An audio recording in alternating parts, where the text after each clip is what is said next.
हम डिस्कशन कर रहे हैं रूसी क्रांति से संबंधित क्वेश्चन आंसर।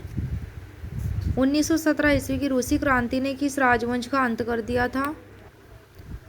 ऑप्शन 3 करेक्ट है इसमें रोमानोव वंश का। सम्राट निकोलस द्वितीय को 1905 और 1917 की दो क्रांतियों का सामना करना पड़ा। कितनी क्रांतियों का? 1905 और 1917।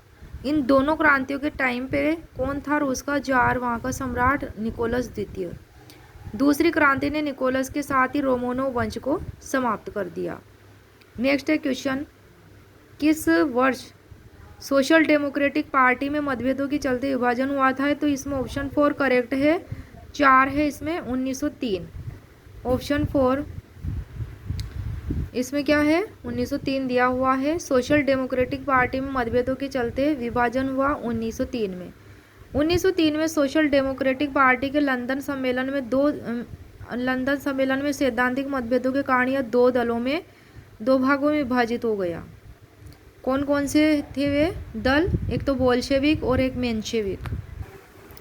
नेक्स्ट है क्वेश्चन, नीचे दो वक्तव्य दिए गए हैं। पहला है बोल्शेविक का अर्थ है अल्पमत, दूसरा है मेंशेविक का अर्थ है बहुमत। तो इसमें ऑप्शन 4 करेक्ट है इसमें कि 1 और 2 दोनों कथन गलत हैं। दोनों ही कथन गलत होंगे। क्यों होंगे? कि बोल्शेविक का अर्थ बहुमत होता है और यहाँ क्या दिया? अल्पमत। तो बोल्शेविक का अर्थ क्या है? बहुमत। और मेंशेविक का अर्थ क्या है? अल्पमत। मेंशेविक का अर्थ होता है अल्पमत। बोल्शेविक दल केंद्रीय संगठन एवं कठोर अनुशासन के द्वारा सर्वहारा वर्ग का अधिनायक तंत्र स्थापित करना चाहता था। कौन से वर्ग का? सर्वहारा वर्ग का। जबकि मेंशेविक दल श्रमिक वर्ग के साथ साथ अन्य वर्गों के सहयोग से जनतंत्र की स्थापना करना चाहता था। श्रमिक वर्ग के साथ साथ अन्य वर्गों के सहयोग का जनतंत्र। तो बोल्शेविक का अर्थ क्या हुआ? बहुमत। और मेंशेविक का अर्थ हुआ अल्पमत। बोल्शेविक केंद्रीय संगठन क्या करता था? कि सर्वहारा वर्ग का अधिनायक तंत्र स्थापित करना चाहता था। मेंशेविक दल श्रमिक वर्ग के साथ साथ अन्य वर्गों का जनतंत्र। नेक्स्ट क्वेश्चन है, किसने कहा कि जार रूस का एकाधिपति है? तो इसमें ऑप्शन 1 करेक्ट है, इवान ने कहा था। इवान ने कहा था कि जार रूस का एकाधिपति है।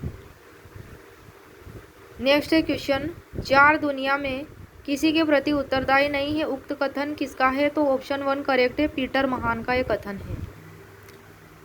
नेक्स्ट क्वेश्चन है, वर्ष 1904-05 में रूस को किस देश के हाथों पराजय का सामना करना पड़ा था? तो ऑप्शन 3 करेक्ट है इसमें, जापान।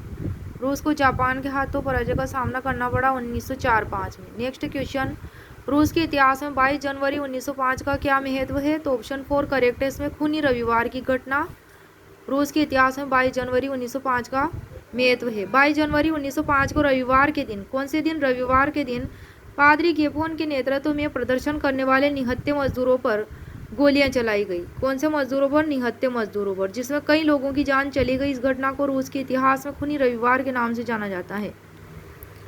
नेक्स्ट क्वेश्चन है, ड्यूमा क्या है? तो ऑप्शन 4 इसमें करेक्ट है, रूस साम्राज्य की विधानसभा है। नेक्स्ट क्वेश्चन, जार अलेक्जेंडर द्वितीय से संबंधित असत्य कथन का चयन कीजिए। तो हमें कौन से कथन का चयन करना है? असत्य कथन। ये जो दिए गए हैं तो सत्य कथन है। पहला है सामाजिक सुधार के कारण इन्हें मुक्तिदाता कहा जाता है, बिल्कुल कहा जाता है। दूसरा ऑप्शन, इसके समय निहलिस्ट आंदोलन हुआ, बिल्कुल हुआ।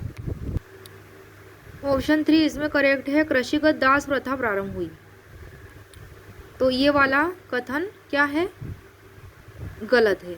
चौथा ऑप्शन, सामाजिक सुधार आंदोलन हुआ, ये बिल्कुल सही है।